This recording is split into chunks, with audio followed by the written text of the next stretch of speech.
Hi everyone, it's Jake from GiraffeCCTV again. Missed my video on Friday because I was busy with some other stuff, but thought we'd do it today instead. And it was a nice sunny day. Ben's taking the microphone. He's been up at Phoenix monitoring yesterday, seeing them. So that's why there's maybe a bit of wind noise, but we need to get some more microphones. So they were moving this old tower today, and I thought it would be interesting to kind of do a comparison of like the very first tower we ever built, which is that one there, and what we're building now, and just cover a couple of like the three main features or so that we've kind of changed, that we think we've improved. And so if I come and look at the tower here, one of the first things that we really kind of worked on is the sort of thermal management inside the tower, and kind of trying to keep it cool in the summer and then warm in the winter, because it relies on the lithium batteries. They kind of need to be, you don't want to get too cold because they can't discharge and they have to warm themselves up before they can charge up. So obviously if we can keep some of the heat inside, that's better. So for a start, the whole enclosure here is lined with this kind of foam lining, similar to like what you get in a car. We've lined the doors, the back panel, the roof, all the sides are kind of lined, and actually the battery trays themselves have got a foam lining in them. And basically the benefit of that is it keeps, in the summer, it keeps it quite cool in here. Like I just opened this, quite sunny today, and I was actually quite surprised how cool it is in there, just because it's not kind of most of the heat is being reflected back away by the insulation. And likewise in the winter, it helps to keep some of the heat in there. And it also cuts down on the condensation, because you can have real problems when the temperature outside is quite different to the inside. The cold air hits it, condensates, and then it kind of drips down. And obviously that's not great for the electronics. So even though everything's relatively waterproof in there, the insulation helps with that.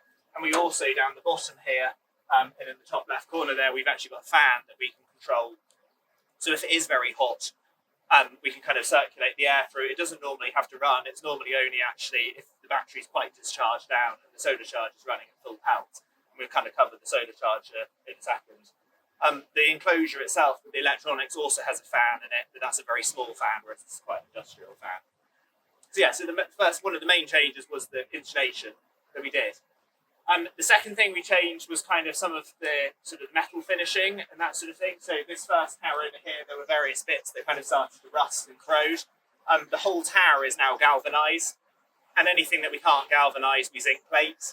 The exception to that is kind of the aluminium bits, like the solar panels, which are powder coated. And actually the aluminium is kind of fine powder coated, but it just goes this kind of slightly whitey, corroded colour, and it doesn't look great.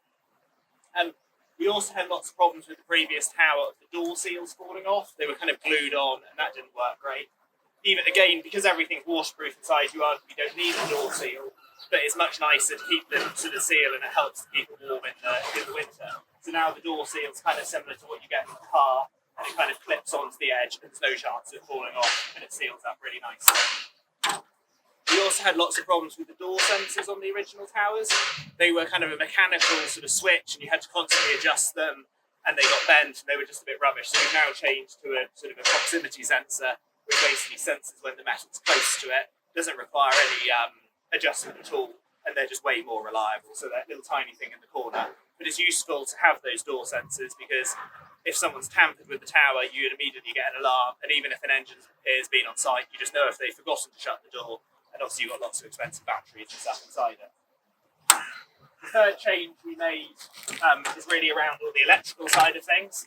If I just open up the tower here, we tried to simplify everything as much as we possibly could. So there's actually not very much to the tower. If I take off this front cover, let's pop that off, there's just 4 little screws around the side. And then that whole piece will just unclip, which I've just got over here.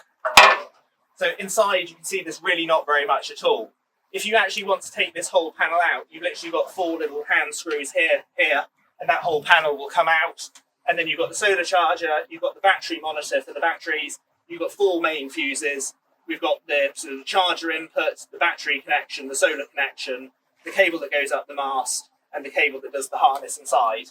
And all of these connections are literally really quick release, so they just unclip, you can then take the whole thing out.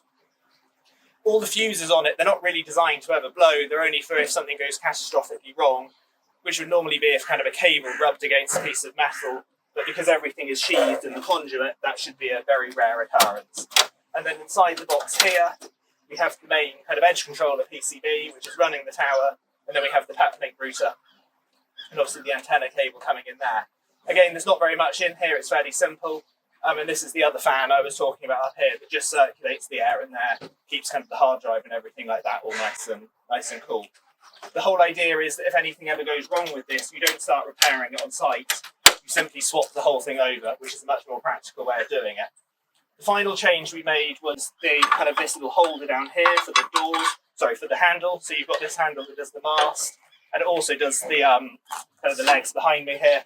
And it's just a really neat place where you can tuck the handle in there. It keeps it nice and safe, no chance of turning up on site and not having it.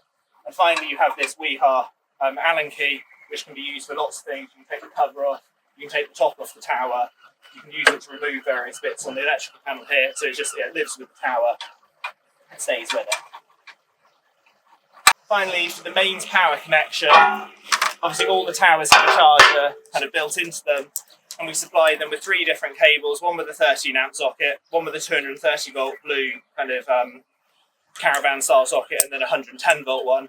They all have the same cable on this end, and that simply plugs into this connector on the tower here. So that plugs in there and joins together, and then you have your cable inside there. That allows you to safely swap between any of the different charging options, and there's no chance of any kind of dangerous wiring or sort of messing around on site. That's kind of the main changes we made on it. As I say, it's just lots of sort of finishing touches that tied it all together and make it reliable and as simple as possible and keeps it cost effective to produce.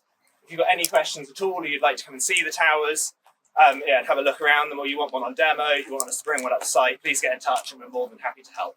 Thank you.